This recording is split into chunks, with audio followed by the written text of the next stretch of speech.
요즘 피부과에서 중증건선 치료를 받는 환자들 사이에서 먹는 약, 즉 경구약에 대한 관심이 눈에 띄게 높아지고 있어요. 예전에는 연고나 광선 치료 같은 국소적인 방법이 주로 사용됐지만 최근에는 먹는 약을 선호하는 환자들이 점점 늘고 있다는 겁니다. 건선은 피부에 붉은 반점과 은백색 인살이 생기는 만성 염증성 질환인데요. 특히 중증건선은 재발이 잦고 치료가 까다로워서 환자들의 삶의 질에 큰 영향을 미치는 질환으로 알려져 있어요. 기존 치료법은 연고를 바르거나 광선 치료를 받는 방식이었는데 이런 방법은 증상이 심한 환자에게는 효과가 제한적일 수 있었죠.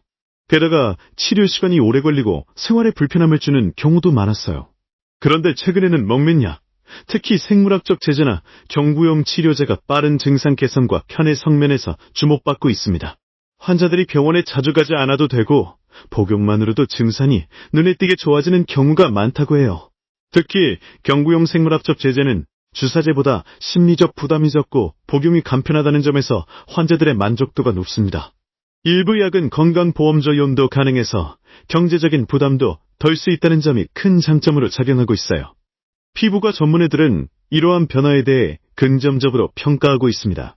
치료 접근성이 높아지고 환자들이 꾸준히 약을 복용할 수 있기 때문에 치료 지속률이 높아지고 있다는 분석도 나오고 있어요.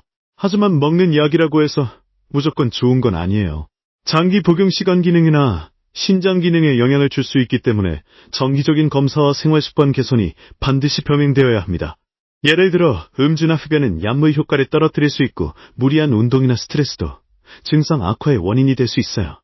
따라서 약물 치료와 함께 두피 관리, 식습관 개선, 충분한 수면 등 전반적인 건강 관리가 중요하다고 전문가들은 말합니다.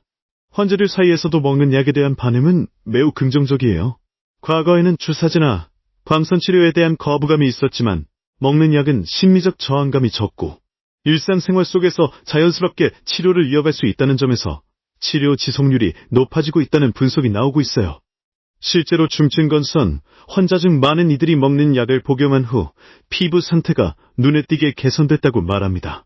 붉은 반점이 줄어들고 가려움증이 완화되면서 사회생활이나 대인관계에서도 자신감을 되찾았다는 후기도 많아요.